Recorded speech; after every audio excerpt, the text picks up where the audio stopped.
ጤና ይስጥልን እንደምናምሽታችኋል ውድ ተመልካቾቻችን ከአባይ ቴሌቪዥን የሚተላለፍላችሁ የዕለት ሐሙስ ሚያዝያ 1 ቀን 2018 አውደ ዜና ተጀምሯል። በምሽቱ የዜና ወጃችን በርካታ ዘገባዎችን ወደ እናንተ እናደርሳለን። የቢዝነስና የምጣኔ ሀብት ዘገባችንም ሰዓቱን ጠብቆ ይቀርባል። ዜናውን እየመራው ዳሩ ሰላም ተሾመ ከእናንተ ጋር ቆይታ አደርጋለሁ። አብራችሁን ቆዩ። በመጀመሪያው ክፍለ ጊዜ የመረጃ ጥንቅራችን የጸሎተ ሐሙስ ዕጽበተ እግር ስርዓት ብፁዕ ወቅዱስ አቡነ ማትያስ ባልተገኙበት በቅድስት ሥላሴ ካቴድራል መከናወኑን የስራና ክህሎት ሚኒስቴር ዜጎችን አሰልጥኖ ወደ ካናዳ ለመላክ የሚያስችለውን ስምምነት መፈጸሙን መግለጹን እንዲሁም ህወሓት ዳግም ወደ አዲስ አበባ ከመጣ ኢትዮጵያን ያፈርሳል የሚል እምነት አሁንም እንዳላቸው የሶማሌ ክልል ርዕሰ መስተዳድር አቶ ሙስጠፌ መሐመድ መናገራቸውን የተመለከቱ መረጃዎችን ወደ እናንተ እናደርሳለን። አብራችሁን ቆዩ። የጸሎተ ሐሙስ ዕጽበተ እግር ስርዓት ብፁዕ ወቅዱስ አቡነ ማትያስ ባልተገኙበት በቅድስት ሥላሴ ካቴድራል ተከናወነ። በኢትዮጵያ ኦርቶዶክስ ተዋሕዶ ቤተክርስቲያን የሰሙነ ሕማማት አንዱ አካል የሆነው የጸሎተ ሐሙስ መታሰቢያ በዛሬው ዕለት በተለያዩ ሃይማኖታዊ ስነ ስርዓቶች ተከብሮ ውሏል።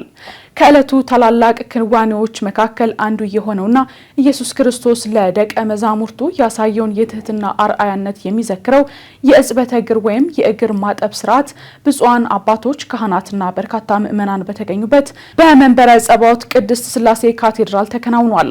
በስነ ስርዓቱ ላይ የቅዱስ ሲኖዶስ ዋና ጸሐፊ ብፁዕ አቡነ ዲዮስቆሮስን ጨምሮ ብፁዓን ሊቃነ ጳጳሳትም ተገኝተዋል። ሆኖም ፓትርያርክ ብፁዕ ወቅዱስ አቡነ ማትያስ በጸሎተ ሐሙስ ስነ ስርዓት ላይ አልተገኙም። የአባይ ቴሌቪዥን የቤተ ክርስቲያኗ ምንጮች ፓትርያርኩ መጠነኛ የጤና እክል ገጥሟቸው መገኘት እንዳልቻሉም ገልጸዋል።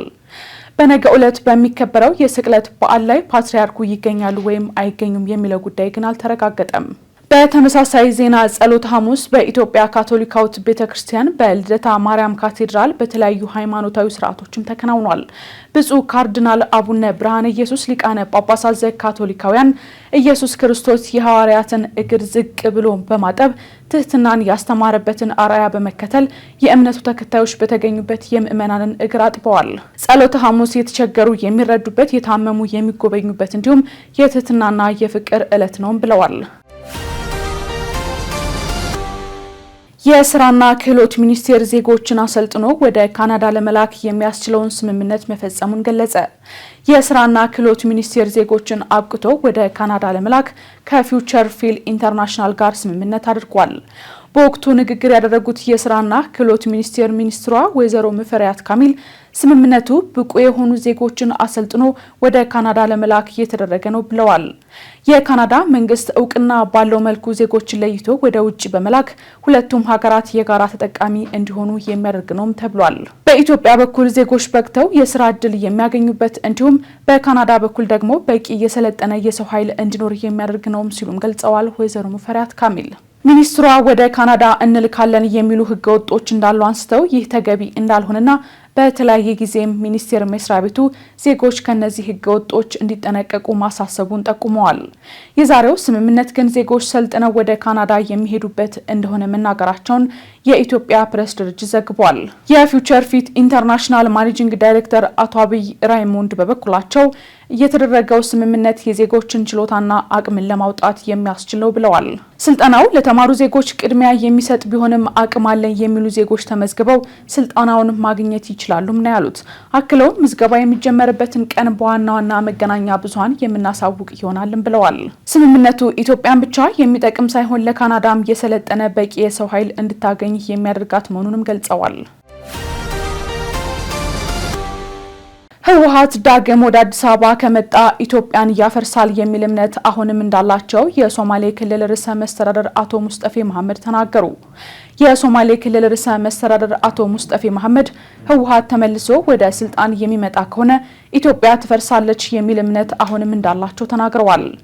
ርዕሰ መስተዳድሩ በወቅታዊ ጉዳዮች ዙሪያ ከባይፈርስ ሚዲያ ጋር ባደረጉት ቃለ መጠይቅ ከ5 ዓመት በፊት 2014 ዓ.ም ህዳር ላይ ያደረጉትን ቃለ መጠይቅ ተከትሎ ተሰራጭቷል ባሏቸው የተዛቡ መረጃዎች ላይ ማብራሪያ ሰጥተዋል። በዚህ ቃለ መጠይቅ ሀገር አይፈርስም፣ ህወሓትም አያሸንፍም፣ ይህን ሁሉ የኢትዮጵያ ህዝብ ተመልሶ ዳግም አይገዛም የሚል አቋም አንጸባርቀን ነበርም ብለዋል። በወቅቱኛ እንዲህ አይነት አቋም ብንይዝም የኦብነግ ሰዎች ህወሓት አዲስ አበባ ቢገባ እናንተ ትሸሻላችሁ በሚል ያነሱልን ጥያቄ በሰጠሁት ምላሽ ህወሓት አዲስ አበባ የሚገባው ሀገር ለማፍረስ ስለሆነ ሶማሌ ክልል በህወሓት እንዲገዛ አናደርግም ማለታቸውንም አስታውሰዋል። ሀገር አይፈርስም፣ ህወሓት አያሸንፍም። ይሄ እንግዲህ ደብረሲና አካባቢ የደረሱ ጊዜ ነው። ኦብነግ አቋም ምንድነው? የኛ አቋም ከብልጽግና ጋር ሆነን እነዚህ ሰዎችን መታገል ነው። የኦብነግ አቋም ምንድነው ይላል። ሰዓቱን እነግርሃለሁ፣ ታዳምጠዋለህ እዛው ኢንተርቪው ላይ። ከዛ በፊት ይሄን ፒክቸር ጨርሰናል። ሀገር አይፈርስም፣ ህወሓትም አያሸንፍም፣ ይሄን ሁሉ የኢትዮጵያ ህዝብ ተመልሶ እንደገና ሊገዛ አይችልም የሚለውን ኦልሬዲ ስታብሊሽ አድርገናል በእንትኑ በውይይቱ ላይ ተደጋግሞ። ግን ኦብነግ ያነሳዋል ጉዳዩ። ከፈረሰስ እሺ እናንተ ምንድነው ፕላን ያላችሁ ይላል። እዛ ላይ አሁን የተነሳው ምንድነው ትፈርሳለች አይደለም ባይዘው ቃሉ እዛ የተጠቀምነው። እናንተ አዲስ አበባ ከፈረሰችና ህወሓት ከያዘ በጠዋቱ ተሻሻል ታመልጣላችሁ ከዚህ ልክ እኛ በክልሉ ተወላጅ እንዳልሆንና ሞመንት የመንግስት ለውጥ አዲስ አበባ ላይ ከመጣ እዚህ ያለው አመራር ጫማውን ይዞ እንደሚሸሽ አይነት ነገር ነው ኦብነጎች የሚያቀርቡት። እኛንን የህዝብ የሚፈልገን እናንተ የተጫናችሁት በአዲስ አበባ መንግስት ጫና ነው የሚል ነው። ለሱ ነው መልሱ። አይደለም እንደዛ አይደለም። አዲስ አበባ ያለው መንግስት ፈርሶ አገር ብትበተንም እኛ የዚሁ ክልል ተወላጆች ነን፣ የትም አንሸሽም። እናንተም ከኛ በተሻለ ደረጃ አድቫንቴጅ ያላችሁ እንታዋወቃለን። እዛው ቃሉ ግልጽ ተቀምጧል። እንታዋወቅ የለም ወይ? ለምንድነው የፈጠራ ውክልና? እኛ የህዝብ ተወካዮች ነን፣ ህዝብ ይፈልገናል። እናንተን አይፈልጉም እንዴት ትላላችሁ? ምርጫ ብናካሄድ በዛን ጊዜ አገር ፈርሶ ምርጫ ብናካሄድም እኛ እናሸንፋቸዋለን። ከኢትዮጵያ እንገነጠላለን አይደለም። ስለ ክልል ነው ያወራሉ። ኢትዮጵያ ትፈርሳለች የሚለው አቋም የህወሓት ነው እንጂ የኔ አይደለም ያሉት አቶ ሙስጠፌ መሐመድ ህወሓት አዲስ አበባ ከገባ ኢትዮጵያን ያፈርሳል የሚል አቋም አሁንም እንዳላቸው ተናግረዋል። ህወሓት አዲስ አበባ የሚገባ ከሆነ እኛ ወታደር እንልካለን እንደ ድሮ እዚህ አንጠብቃቸው የሚል ቪዲዮ ማለት ሌላ ሼር ማድረግ። ስለዚህ አገር ሽማግሌዎች የናቋም ህወሓት ተመልሶ አዲስ አበባ ቢቆጣጠር ኖሮ የኔ አቋም የሶማሌ ክልል በህወሓት አይገዛም፣ ተወልሶ በህወሓት አይገዛም። ያ ማለት እንግዲህ ሌላው ኢትዮጵያ ህዝብ ምን ያደርጋል የሚለውን ይወስናል። ሌላው የኢትዮጵያ ህዝብ ተሰባስቦ ህወሓትን የሚታገል ከሆነ አብረን እንታገላለን ሊሆን ይችላል። አሁን ተመልሼ እንዲህ ማለት ነው እንዲህ ማለት አይደለም። እኔ እውነቱ መንገድ ስለፈለኩ ነው። በዛን ጊዜ ጭንቅላቴ ላይ ያለው ስለሱ አይደለም። ህወሓት አዲስ አበባን የሚቆጣጠር ከሆነ ዳግም ኢትዮጵያ ፈርሳለች የሚል ድምዳሜ አለኝ አሁንም ዛሬ ያኔ አይደለም አሁንም ዛሬ። ስለዚህ እኛ ህወሓት ካደረሰብን ችግር አንፃር እንደገና ህወሓት ስልጣን ላይ መጥቶ አገር በትኖ ሰውን ኦሬዲ እኮ እሱ በፈጠረው ፖለቲካ አይደለም አገር እየተናደች ያለው ተጨማሪ እሱ ራሱ ህወሓት እኮ በግልጽ ያኔ በነበረው ሁኔታ ሲኦል ትውረድ ኢትዮጵያ ትፈርሳለች ኮንፌዴሬሽን እያለ ሲያወራ የነበረ ጊዜ እኮ ነው። ይሄ እኮ የአገር ትፈርሳለች አቋም የኔ አይደለም እኮ የህወሓት አቋም የነበረ ነው። እንበትናታለን ኢትዮጵያ። የተወደዳችሁ ተመልካቾቻችን እየተከታተላችሁት ያላችሁት ከአባይ ቴሌቪዥን የአውደ ዜና የመረጃ ሰዓታችን አሁንም ቀጥሏል። ወደ ሁለተኛው ዙር ጥንቅራችን ስናልፍ ደግሞ በሊባኖስ የሚገኙ ኢትዮጵያውያን በእስራኤል የማያባራ ጥቃት ሳቢያ ለከፍተኛ ችግር መዳረጋቸውን፣ የቱርክ የነዳጅ ቁፋሮ መርከብ ለመጀመሪያ ጊዜ በሶማሊያ የባህር ክልል የነዳጅ ፍለጋ ቁፋሮ ለመጀመር ሞቃዲሾ ወደብ መድረሷ መዘገቡን ጨምሮ ሌሎች ዜናዎችን ሀና ፍስሐ እንደሚከተለው ታቀርበዋለች። አዋሽ ባንክ የፋሲካ በዓልን ምክንያት በማድረግ በምስካየ ኅዙናን መድኃኔዓለም ገዳም የማዕድ ማጋራት መርሃ ግብር አካሄደ። አዋሽ ባንክ የ2018 ዓ.ም የፋሲካ በዓልን ምክንያት በማድረግ ክብራችን፣ ወገናችን፣ ደስታችን፣ ማካፈላችን በሚል መሪ ቃል በምስካየ ኅዙናን መድኃኔዓለም ገዳም የማዕድ ማጋራት መርሃ ግብር አካሂዷል። መጪውን የፋሲካ በዓል ምክንያት በማድረግ አዲስ አበባን ጨምሮ በተለያዩ የሀገሪቱ ድጋፍ መስጫ ጣቢያዎች የድጋፍ መርሃ ግብር በማካሄድ ላይ እንደሚገኝ በመርሃ ግብሩ ላይ ተገልጿል። ባንኩ በሀገር አቀፍ ደረጃ ከ5000 በላይ ለሚሆኑ ወገኖች በነፍስ ወከፍ የ5 ሊትር ዘይት፣ 25 ኪሎ ዱቄት እንዲሁም የ3000 ብር ጥሬ ገንዘብ ድጋፍ እያደረገ መሆኑ የተገለጸ ሲሆን ለዚህ የአይነትና የገንዘብ ድጋፍም ባንኩ ከፍተኛ በጀት መድበው እየተንቀሳቀሰ መሆኑ ተገልጿል። ባንኩ ቀደም ባሉት ዓመታትም ማህበራዊ ኃላፊነቱን ለመወጣት ሰው ተኮር በሆኑ ተግባራት በመሰማራት በትምህርት በጤናና ለደካሞች በቤት ግንባታ ዘርፎች ከፍተኛ አስተዋጽኦ ማበረከቱ ተገልጿል። ለአብነትም በ2024ና በ2025 የሂሳብ ዓመት ብቻ ለማህበራዊ ኃላፊነት ተግባራት ከ600 ሚሊዮን ብር በላይ በጀት መድቦ በተለያዩ ዘርፎች ከፍተኛ አስተዋጽኦ ማበረከቱ ተጠቁሟል። ባንኩ ወደፊትም በተለያዩ ማህበረሰብ ተኮር ስራዎች ላይ ንቁ ተሳትፎ ማድረጉን እንደሚቀጥልም አስታውቋል። አዋሽ ባንክ በመላ ሀገሪቱ አድማሱን በማስፋት ከ1005 በላይ ቅርንጫፎች በመክፈት ከ16 ሚሊዮን በላይ ደንበኞችን ማፍራት መቻሉም ተገልጿል። የቱርክ የነዳጅ ቁፋሮ መርከብ ለመጀመሪያ ጊዜ በሶማሊያ የባህር ክልል የነዳጅ ፍለጋ ቁፋሮ ለመጀመር ሞቃዲሾ ወደብ መድረሷ ተዘገበ። የቱርክ የነዳጅ ቁፋሮ መርከብ በሶማሊያ የባህር ክልል ውስጥ ለመጀመሪያ ጊዜ የሚካሄደውን የነዳጅ ፍለጋ ቁፋሮ ለመጀመር በሶማሊያ የባህር ክልል ሞቃዲሾ ወደብ መድረሷን የሶማሊያ መንግስት መገናኛ ብዙኃን ዘግበዋል። ቻግሪቤ የተሰኘችው ይቺ መርከብ በየካቲት ወር 2018 ዓ.ም ከደቡባዊ ቱርክ ታሱኩ ወደብ የተነሳች ሲሆን በያዝነው ወር መጨረሻ ላይ ኩራድ 1 በተሰኘው የነዳጅ ጉድጓድ ላይ ቁፋሮ ትጀምራለች ተብሎ ይጠበቃል። የመርከቧ መምጣት ቱርክና ሶማሊያ በ2016 ዓ.ም የተፈራረሙትን የየብስና የባህር ላይ የነዳጅና ጋዝ ፍለጋ ስምምነት ተከትሎ የመጣ ነው። ከቁፋሮ በፊት ኦሩች ሬስ የተሰኘችው የቱርክ የጥናትና ምርምር መርከብ በ3 የባህር ይዞታዎች ላይ የመሬት መንቀጥቀጥ ጥናት በማካሄድ ለቁፋሮ መሰረት ጥላ ነበር። የሶማሊያ የውጭ ጉዳይ ሚኒስትር ዴኤታ አሊ ኡመር የቁፋሮ ፕሮጀክቱ ኢኮኖሚያዊና ጂኦፖለቲካዊ ፋይዳው ከፍተኛ ነው ብለዋል። ሚኒስቴር ዴኤታው ባወጡት መግለጫ ቁፋሮ ከተሳካ ሶማሊያ በሀብት ላይ የተመሰረተ እድገት እንደምታስመዘግብ ከመርዳቱም በላይ ቱርክ በሶማሊያ ልማት ውስጥ ያላትን የታመነ የረጅም ጊዜ አጋርነት ሚና ያጠናክረዋል ሲሉ ገልጸዋል። መርከቧ ዛሬ በሞቃዲሾ ወደብ መድረሷን የገለጹት የሶማሊያ መገናኛ ብዙኃን ፕሬዚዳንት ሀሰን ሼክ መሐመድ አርብ ሚያዝያ 2 ቀን 2018 ዓ.ም በሚካሄደው የአቀባበል ስነ ስርዓት ላይ ይገኛሉ ተብሎ እንደሚጠበቅ ዘግበዋል። የሶማሊያ ባለስልጣናትና የሀገር ውስጥ መገናኛ ብዙኃን ድርጊቱን በሀገሪቱ ታሪክ የመጀመሪያው የባህር ላይ የነዳጅ ቁፋሮ ጥረት ሲሉ ገልጸውታል። በሊባኖስ የሚገኙ ኢትዮጵያውያን በእስራኤል የማያባራ ጥቃት ሳቢያ ለከፍተኛ ችግር መዳረጋቸውን ተናገሩ። የካቲት 21 2018 ዓ.ም አሜሪካና እስራኤል በኢራን ላይ የከፈቱትን ጦርነት ተከትሎ አያቶላ አሊ ሀሚኒ መገደልን በመቃወም ሄዝቦላ ወደ እስራኤል ሚሳይል በማስወንጨፍ ውጊያውን ተቀላቅሏል። እስራኤልም የሄዝቦላ ወታደራዊ ኢላማዎች ናቸው ያለቻቸውን ስፍራዎች መደብደብ የቀጠለች ሲሆን በርካቶችም ከቤታቸው ተፈናቅለው በቤይሩት ጎዳናዎች፣ በአብያተ ክርስቲያናትና በመጠለያ ስፍራዎች ውስጥ ይገኛሉ። በሊባኖስ የሚኖሩ ኢትዮጵያውያንም እየተካሄደ ባለው ጦርነት ለችግር መዳረጋቸውን ተናግረዋል። ቢቢሲ ያነጋገራት በቤይሩት ውስጥ ከ3 ልጆቿ ጋር የምትኖረው ኢትዮጵያዊት የምትኖርበት ህንጻ በእስራኤል ኢላማ ውስጥ እንደነበር ጠቅሳ እኛ እየወጣን ነው የምንኖርበት አፓርታማ ከኋላችን የወደቀው ስትል ከጥቃቱ ለጥቂት መትረፋቸውን ገልጻለች። ከላይ እሳት ሲዘንብ እያየን አጠገባችን የህንጻ ፍርስራሽ ክምር እየተመለከትን መኖር ከባድ ነው ስትልም አክላለች። በደቡባዊ ሊባኖስ ሳይዳና እንደ ሀያ አካባቢ የሚኖሩ 2 ኢትዮጵያውያኖች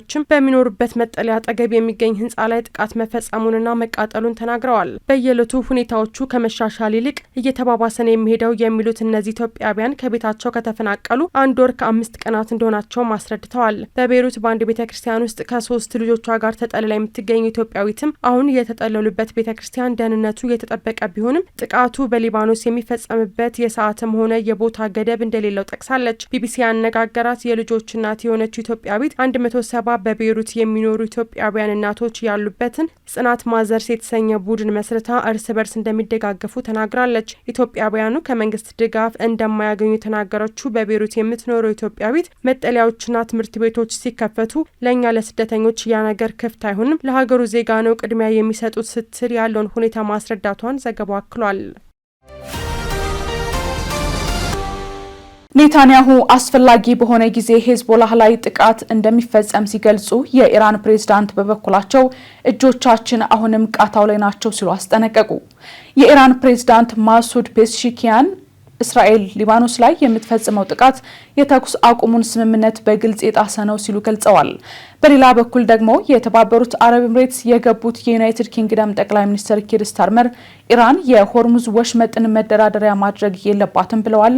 ዝርዝሩን ቴዎድሮስ አይቸው ያቀርበዋል። አብራችሁን ቆዩ። ኔታንያሁ አስፈላጊ በሆነ ጊዜ ሄዝቦላህ ላይ ጥቃት እንደሚፈጸም ሲገልጹ የኢራን ፕሬዝዳንት በበኩላቸው እጆቻችን አሁንም ቃታው ላይ ናቸው ሲሉ አስጠነቀቁም። የኢራን ፕሬዝዳንት ማሱድ ፔዜሽኪያን እስራኤል ሊባኖስ ላይ የምትፈጽመው ጥቃት የተኩስ አቁሙን ስምምነት በግልጽ የጣሰ ነው ሲሉ ገልጸዋል።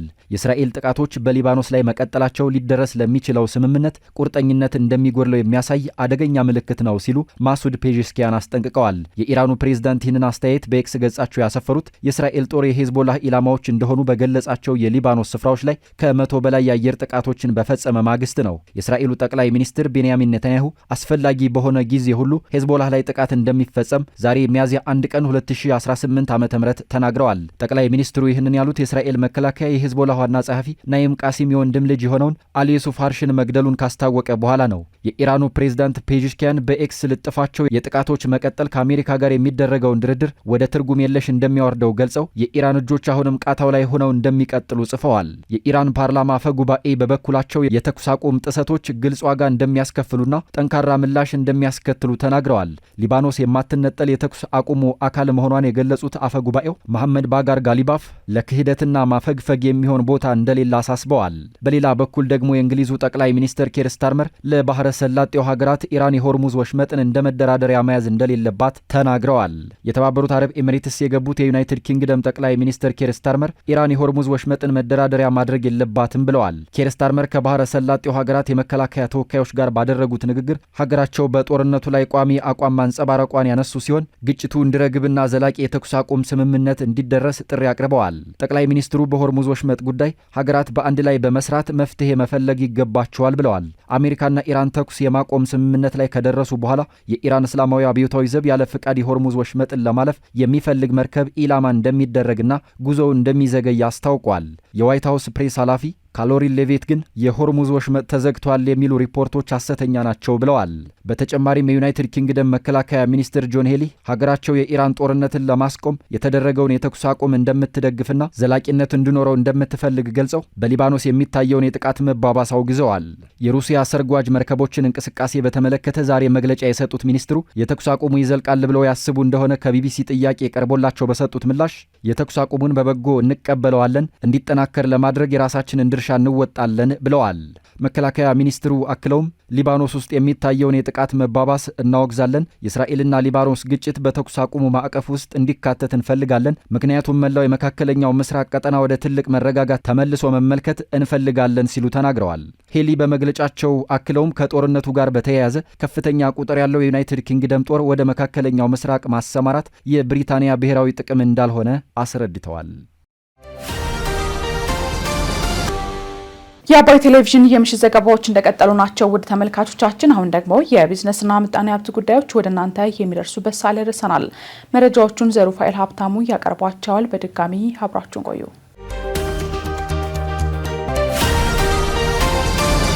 የኢትዮጵያ ኤሌክትሪክ አገልግሎት ለመጪው የትንሳኤ በዓል የኤሌክትሪክ አገልግሎት መቆራረጥን ለመቀነስ የቅድመ ዝግጅት ስራዎችን እየሰራሁ ነው አለ።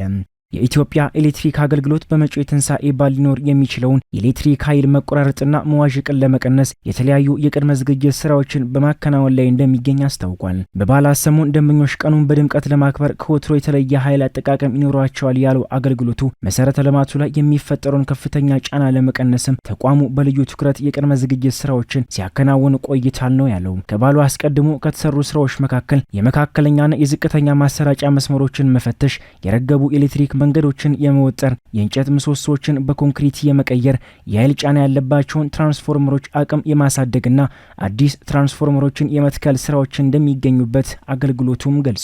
ከዚህ ጎን ለጎንም በዋዜማውና በበዓሉ ዕለት የኃይል መቆራረጥን ለመቀነስ ሲከሰትም አፋጣኝ ምላሽ ለመስጠት እንዲሁም አስተማማኝ ኤሌክትሪክ አገልግሎትን ለማቅረብ በሁሉም የተቋሙ አደረጃጀቶች የአስቸኳይ ጥገና ግብረ ኃይል መዋቅሩንም አገልግሎቱ አስታውቋል። በተጨማሪም በበዓሉ ዕለት በተመረጡ ማዕከላት የካርድ መሙላት አገልግሎት እንደሚሰጥ የገለጸው አገልግሎቱ የቅድመ ክፍያ ቆጣሪ ተጠቃሚ ደንበኞች የገዙትን የኃይል መጠን ማለቅና አለማለቁን በማረጋገጥ በዓሉ ከመድረሱ በፊት አስቀድመው እንዲሞሉ አገልግሎቱ መልእክቱን አስተላልፏል። ደንበኞች ከአገልግሎት አሰጣጥ ጋር የተገናኘም ጥቆማ ወይም መረጃ ለመስጠት የደንበኞች ግንኙነት ማዕከል ስልክ ቁጥሮችን 905 ወይም 904 የአገልግሎቱ ማህበራዊ ሚዲያ ገጾችን በመጠቀም ወይም በአቅራቢያ ለሚገኘው የአገልግሎት መስጫ ማዕከል ማሳወቅ እንደሚችሉም አገልግሎቱ አስታውቋል።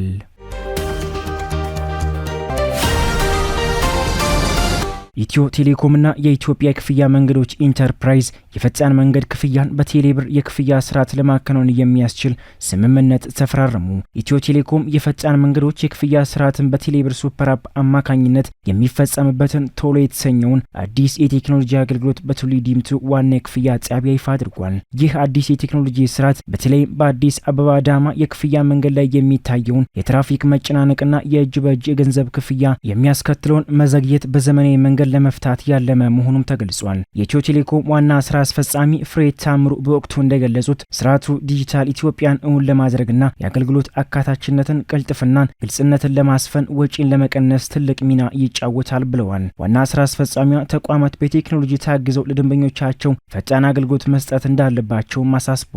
የኢትዮጵያ የክፍያ መንገዶች ኢንተርፕራይዝ ዋና ስራ አስፈጻሚ ሙስጠፋ ባሲበን በበኩላቸው መንገዶቹ የኢትዮጵያ ገቢ ወጪ ምርቶች የሚጓጓዙበት ወሳኝ መስመር በመሆኑ ወደ ዲጂታላይዝ መሸጋገሩ ከፍተኛ ሚና አለውም ብለዋል። የፈጣን መንገዱ የተቀናጀ የትራንስፖርት ዘዴ የያዘ እንዲሆን ተደርጎ የተሰራ ነው ያሉ ሲሆን የፍጥነት መቆጣጠርና የኤሌክትሪክ ክፍያ አገልግሎት ተጠቃሽ ናቸውም ብለዋል።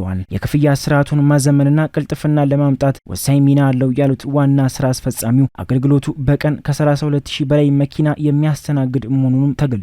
በዚህም በቴሌብር ሱፐር አፕ አማካኝነት ክፍያዎችን በራስ ገዝ ቴክኖሎጂ ተቀናሽ በማድረግ ተሽከርካሪዎች ለክፍያ ሳይቆሙ በቀጥታ እንዲያልፉ በማድረግ ጉዞውን ፈጣንና ምቹ እንደሚያደርግም ተገልጿል።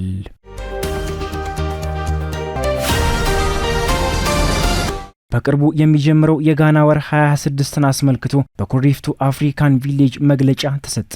በኢትዮጵያና በጋና መካከል ያለውን ባህላዊና የቱሪዝም ትስስርን ይበልጥ ለማጠናከር ያለመና ግንቦት ላይ የሚጀምረው የጋና ወር 2026ን አስመልክቶ በኩሪፍቱ መግለጫ ተሰጥቷል። በኢትዮጵያ የቱሪዝም ዘርፍ ተጠቃሽ የሆነው ቦስተንስ ፓርትነርስ ወይም ኩሪፍቱ ሪዞርት የፓን አፍሪካን ቱሪዝም የሚያስተዋውቀው የጋና ወር መርሃ ግብር ሊጀምር መሆኑን አስታውቋል። በስነ ስርዓቱ ላይ በኢትዮጵያ ጋና ኤምባሲ ከፍተኛ የስራ ኃላፊዎች፣ የኩሪፍቱ ሪዞርትስ ተወካዮች፣ ጥሪ የተደረገላቸው እንግዶችም ተገኝተዋል። ዝግጅቱን የጋና ባህል ታሪክና ቱሪዝም ለኢትዮጵያውያንና በኢትዮጵያ ለሚኖሩ የውጭ ሀገራት ዜጎች ለማስተዋወቅ ያግዛልም ተብሏል። መርሃ ግብሩ በጋና ኤምባሲ፣ በኩሪፍቱ ሪዞርትስ፣ በብሪጅ 54 እና በሌሎች አጋር ድርጅቶች ትብብር የቀረበ ሲሆን አህጉራዊ አንድነትን በተግባር ለማሳየት ያለመ እንደሆነም ተገልጿል። በዝግጅቱ ወቅት በሁለቱ ሀገራት መካከል ያለውን የንግድ ልውውጥ ለማሳደግና የቱሪዝም መዳረሻዎችን በጋራ ለማስተዋወቅ የሚያስችሉ ምክክሮችም ተደርገዋል።